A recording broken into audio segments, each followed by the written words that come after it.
Mafia don Mukhtar Ansari, जिसका दूसरा नाम आतंक भी कहा जा सकता है, उत्तर प्रदेश में उसी आतंक का अंत हो गया है।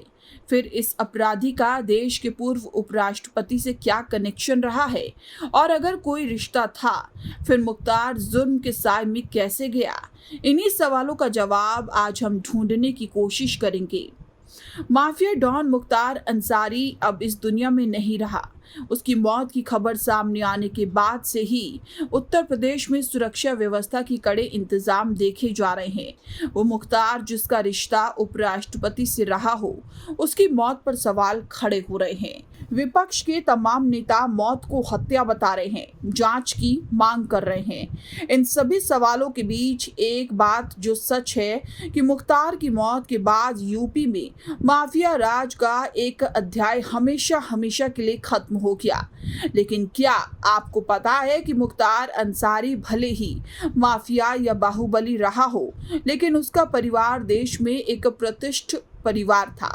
मुख्तार के दादा स्वतंत्रता सेनानी नाना ब्रिगेडियर मोहम्मद उम्मान नौशेरा का शेर नाम से फेमस थे, लेकिन पूर्व उपराष्ट्रपति हामिद अंसारी माफिया डॉन मुख्तार अंसारी के बीच क्या रिश्ता है, इसका पता सुप्रीम कोर्ट में दायर एक हलफनामे में माफिया डॉन मुख्तार अंसारी ने पूर्व उपराष्ट्रपति हामिद अंसारी के साथ अपने रिश्ते का जिक्र किया था।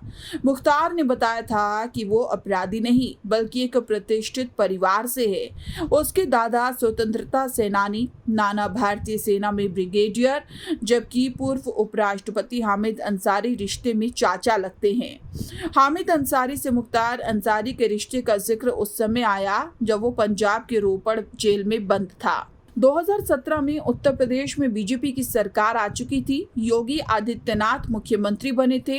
उनके आदेश पर यूपी पुलिस अपराधी माफियाओं पर नकेल कसने में लगी थी। धीरे धीरे मुख्तार का भी नंबर आना शुरू हुआ। मुख्तार के गुर्गों पर पुलिस ने शिकंजा कसना शुरू किया। कुछ का इनकाउंटर हुआ तो कुछ ने खुद ही सरेंडर कर दिया। मुख्तार की अवैध संपत्तियां सीज की जाने लगी। क्योंकि मुख्तार पंजाब की रोपड़ जेल में बंद था, तो उसे वापस यूपी लाने की चुनौती योगी सरकार पर थी। ऐसे में मुख्तार ने सुप्रीम कोर्ट में अर्जी दायर कर यूपी नहीं भेजने की मांग की थी। मुख्तार को डर था बाकी माफियाओं की तरह योगी सरकार में उसका अंत कर दिया जाएगा। मुख्तार अंसारी वापस उत्तर प्रदेश नहीं आना चाहता था। वो पंजाब की रोपड़ जेल में अपने आप को सुरक्षित मान रहा था। उसे यूपी की किसी भी जेल में अपनी हत्या का डर था। साल 2021 में मुख्तार ने अपने बचाव में एक हलफनामा दिया और खुद के यूपी के बजाय पंजाब की रोपड़ जेल में रखने की बात कही। सुप्रीम कोर्ट में दिए हलफनामे में मुख्तार अंसारी ने बताया था कि वो उस परिवार से आता है जिससे देश के पूर्व उपराष्ट्रपति हामिद अंसारी आते हैं। उसने इसी हलफनामे में कहा था कि उसके परिवार ने देश की आजादी की लड़ाई में बड़ा योगदान दिया है। उसने इसी हलफनामे में ये भी बताया था कि ओडिशा के पूर्व राज्यपाल शौकतुल्ला अंसारी, इलाहाबाद हाई कोर्ट के पूर्व जज जस्टिस आसिफ अंसारी भी उसी के परिवार के सदस्य हैं। आपको बता दें कि मुख्तार अंसारी ने सुप्रीम कोर्ट में दिए हलफनामे में बताया था कि डॉक्टर मुख्तार अहमद अंसारी उसके दादा हैं।